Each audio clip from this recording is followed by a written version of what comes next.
Hello students, स्वागत है आपका हमारे यूट्यूब चैनल ममता पांडे में। हमारे यूट्यूब चैनल का नाम अभी भी चुना नहीं गया है, इसलिए अनौपचारिक नाम से ही अपने चैनल को संबोधित कर रही हूँ। जब नाम आ जाएगा तब औपचारिक नाम आपको बता दिया जाएगा। आप सबसे अनुरोध है कि चैनल को सब्सक्राइब कर लें, बेल आइकॉन को भी दबा लें ताकि आपको वीडियोस की नोटिफिकेशंस पहुंचती रहे। वीडियो पसंद आए तो लाइक और दोस्तों के साथ साझा जरूर करें। चलिए पढ़ना शुरू करते हैं। आप सभी को पता है हमारी सीरीज मध्य प्रदेश विशेष का आज 5वां एपिसोड है।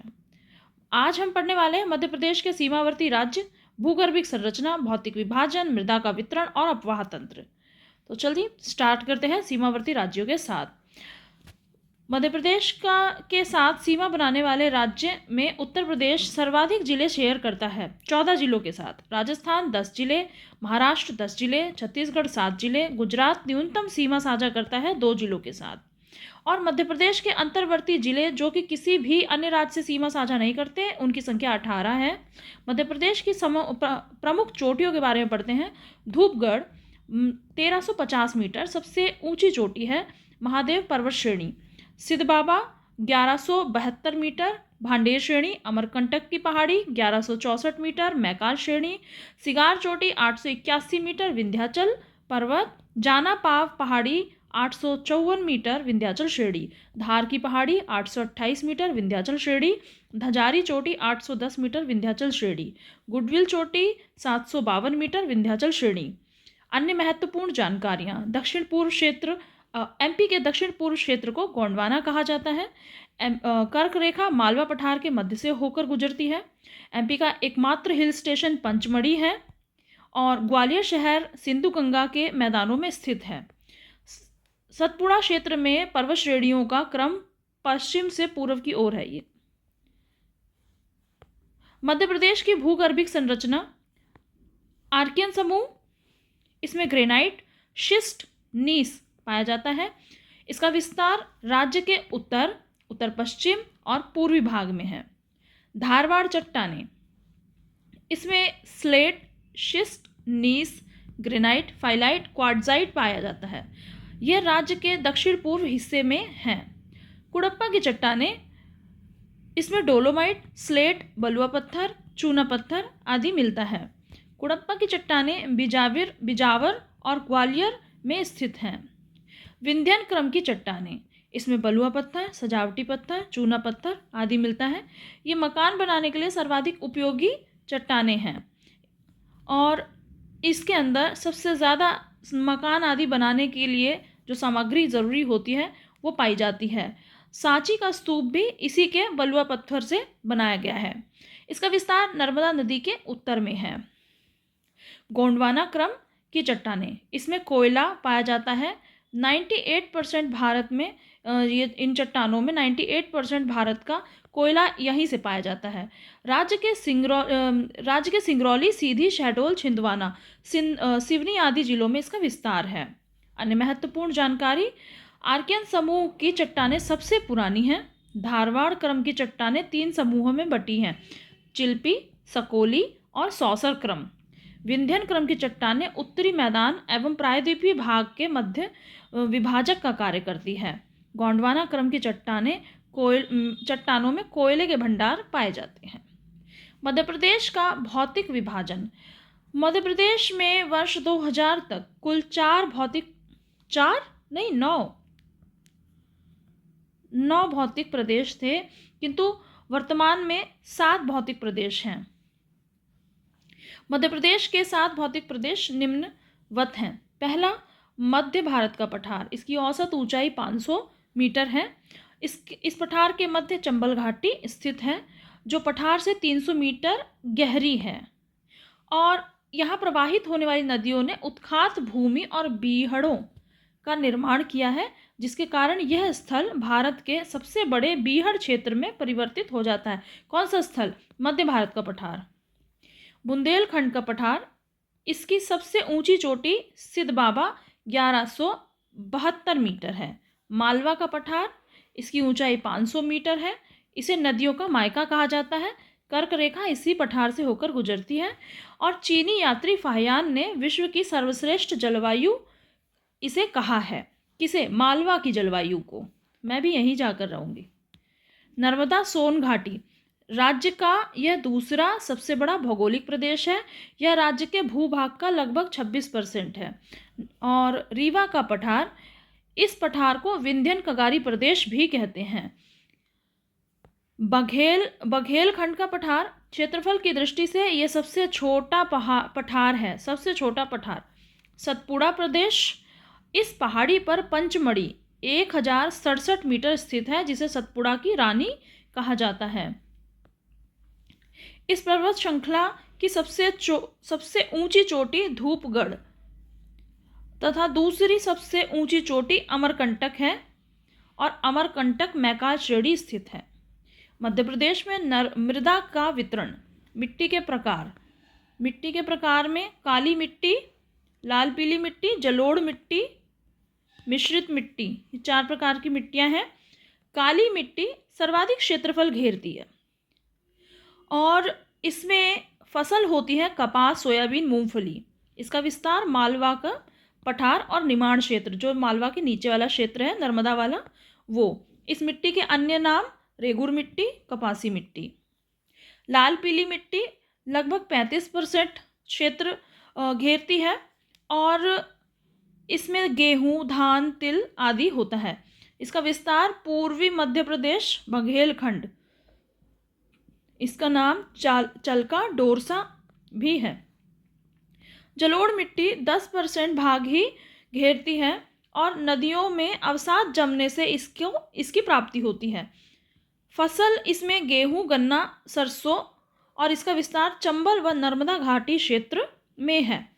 इसका अन्य नाम भी है दोमट। मिश्रित मिट्टी लगभग 3% भाग ये एमपी का घेरती है। सबसे कम ये पाई जाती है मध्य प्रदेश में, और बुंदेलखंड और विंध्य क्षेत्र में इसका विस्तार है। इसका मिट्टी का वितरण, साधारण काली मिट्टी, अभी जो बताया ऊपर वही सेम बात है मगर शॉर्ट में मैप के साथ है ये। आइए एक बार समझ लेते हैं। साधारण मिट्टी, मालवा का पठार। तो काली मिट्टी का जो क्षेत्र है ना, ये यहाँ से लेकर पूरा ये सारा काली मिट्टी का क्षेत्र है, लेकिन मालवा का पठार जो है ये साधारण काली मिट्टी है। फिर नीचे ये एरिया निवाड़ी, काली गहरी काली मिट्टी इधर, और ये सतपुड़ा का क्षेत्र जो है इसमें छिछली काली मिट्टी पाई जाती है यहाँ। ठीक है, तो लाल पीली मिट्टी बघेल का पठार ये, और जलोढ़ कछारी मिट्टी यहाँ पर, और ये बघेल का पठार। अन्य महत्वपूर्ण जानकारी, लाल पीली मिट्टी का जो रंग लाल होता है वो फेरस ऑक्साइड और फेरिक ऑक्साइड की वजह से होता है, और जो जलोढ़ मिट्टी है वो सर्वाधिक उपजाऊ होती है, जलोढ़ मिट्टी ये। ठीक है, इसमें एक्चुअली पोटाश सबसे ज़्यादा होता है, इसलिए इसमें पाया जाता है। मध्य प्रदेश अपवाह तंत्र, नदियों का वर्गीकरण, मध्यवर्ती नदियाँ, बाह्यवर्ती नदियाँ, अंतर्वेधी नदियाँ। इसमें ये नदियाँ मध्य प्रदेश के भीतर ही उद्गम लेती हैं और अंततः यहीं पर समाप्त हो जाती हैं, इसलिए ये मध्यवर्ती नदियाँ कहलाती हैं, जैसे चंबल, पार्वती, बेतवा, सिंध, काली सिंध, केन, सोन। और बाह्यवर्ती नदियाँ ये मध्य प्रदेश के बाहर उद्गम लेती हैं और राज्य की सीमा को पार कर जाती हैं। नर्मदा और ताप्ती इसके उदाहरण हैं। अंतर्वेधी नदियाँ, ये नदियाँ मध्य प्रदेश में प्रवेश करती हैं लेकिन राज्य में ही समाप्त हो जाती हैं। इसका उदाहरण है महानदी और एक इंद्रावती। प्रमुख नदी उद्गम अवसान, नर्मदा नदी। नर्मदा नदी का उद्गम मध्य प्रदेश के अनूपपुर जिले में स्थित अमरकंटक की पहाड़ी से होता है। ये मैंने इसका मैप लगाया था, ये रहा। हाँ, ये देखिए नर्मदा नदी, अनूपपुर, ये क्षेत्र, ये अमरकंटक की पहाड़ियों से होकर ये गुजरात के गल्फ ऑफ खंबात में मिल जाती है। ताप्ती नदी, चंबल नदी, सोन नदी। ताप्ती नदी का उद्गम मध्य प्रदेश के बैतूल जिले में स्थित सतपुड़ा पर्वत श्रृंखला से होता है और ये पश्चिम की ओर बहती है और गुजरात में अरब सागर में मिलती है। ताप्ती नदी ये यहाँ से ये, ठीक है। चंबल नदी यहाँ से इंदौर से होकर ऐसे ऊपर की ओर उत्तर पूर्व में जाकर यमुना में मिल जाती है। सोन नदी यहाँ अनूपपुर की पहाड़ियों से होकर यहाँ से निकलती है। और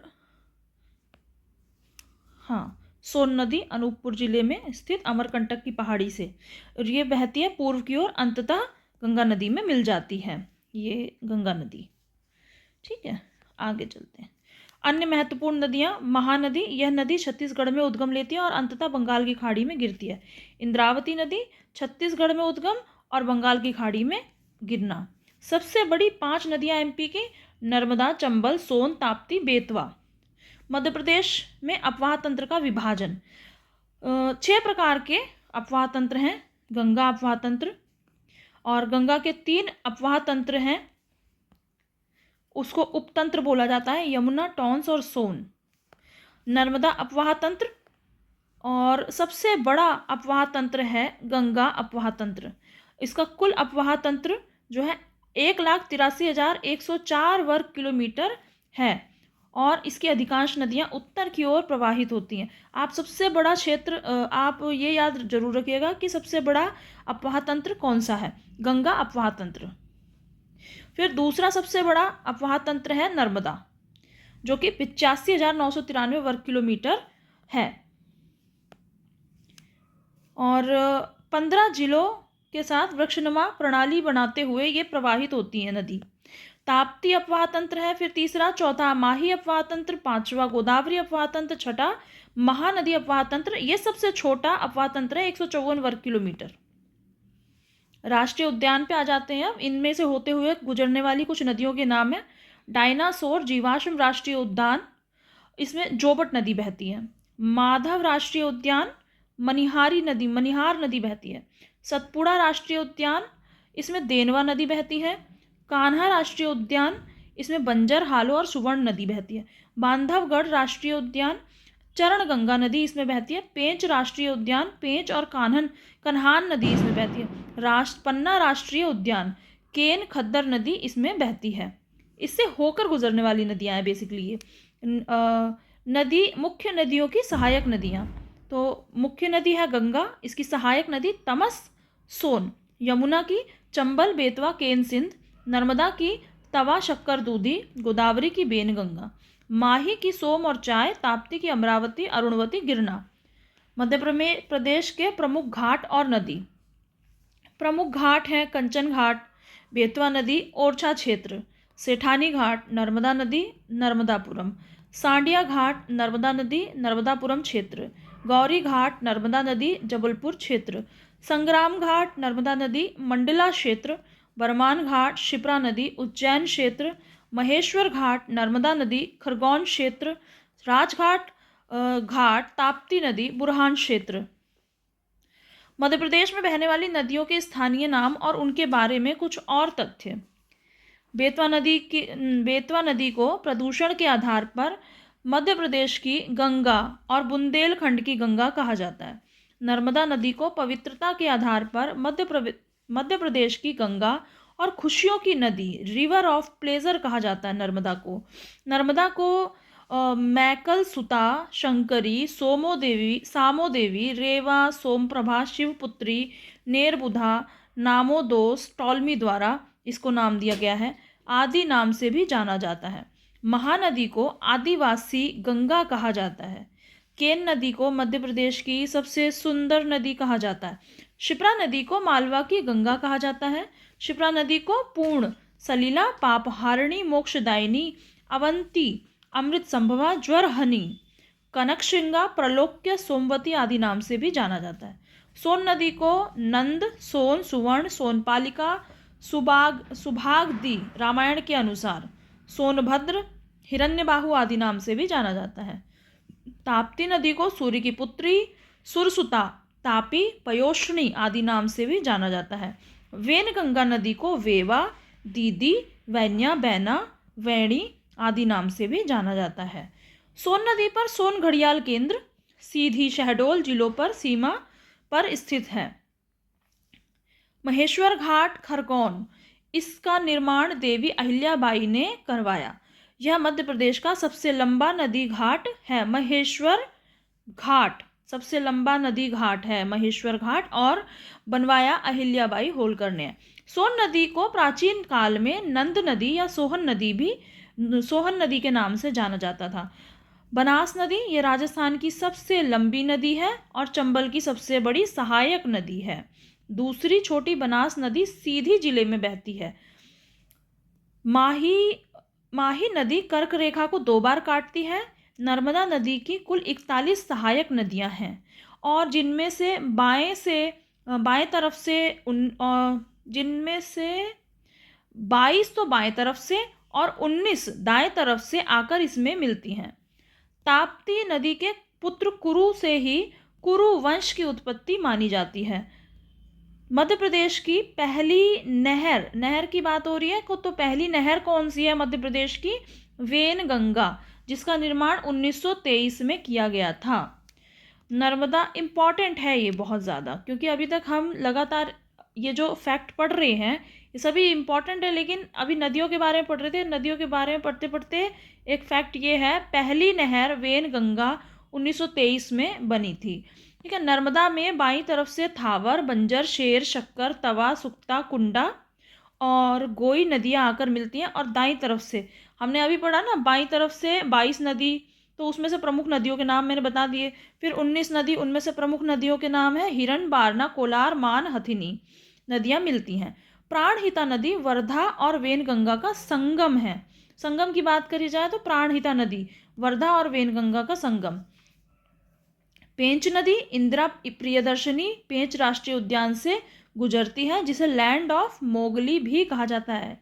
लैंड ऑफ मोगली अगर क्वेश्चन आ जाए तो ध्यान रखिएगा आप। सबसे बड़ा बेसिन गंगा बेसिन, सबसे बड़ा उप बेसिन यमुना उप बेसिन, सबसे छोटा बेसिन महानदी बेसिन।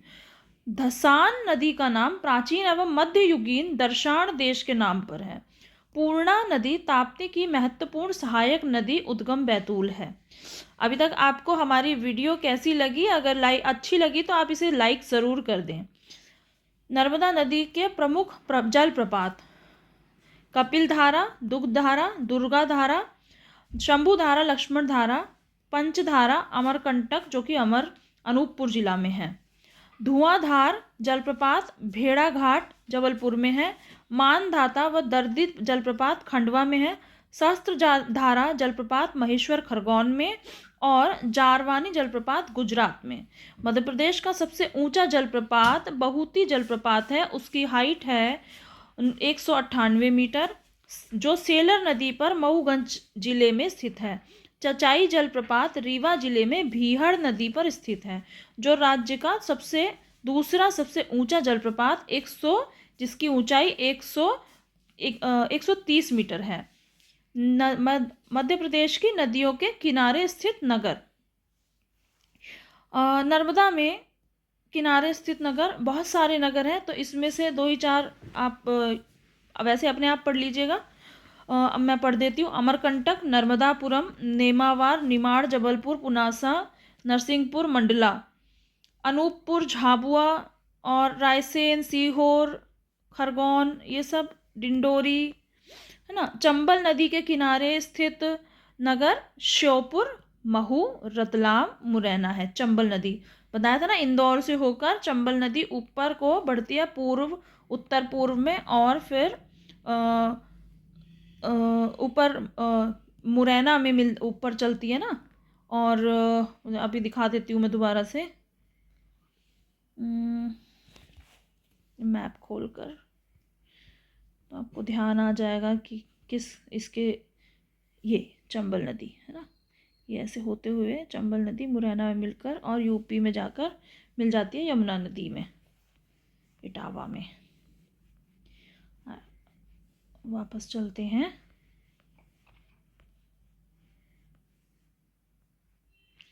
ताप्ती नदी के किनारे स्थित नगर बैतूल, नेपानगर, मुल्ताई, बुरहानपुर, धार। बेतवा नदी के किनारे स्थित नगर विदिशा, ओरछा, सांची और गुना है। पार्वती नदी के किनारे नगर शाजापुर, राजगढ़, आष्टा है। सिंध नदी के किनारे शिवपुरी और दतिया, और काली सिंध नदी के किनारे स्थित नगर देवास, बागली, सोनकच्छ। शिप्रा नदी के किनारे स्थित नगर है उज्जैन। वेनगंगा में के किनारे स्थित बालाघाट सिवनी है। महानदी के किनारे कुक्षी, धार, रीवा। खान नदी के किनारे इंदौर। सोन नदी के किनारे शहडोल, सीधी, सिंगरौली। चलिए, हमारा वीडियो एंड, आज के विषय हमारे ख़त्म हो चुके हैं। अब कल के विषयों के ऊपर प्रश्न। क्वेश्चन है, पगारा बांध मध्य प्रदेश के किस जिले में स्थित है?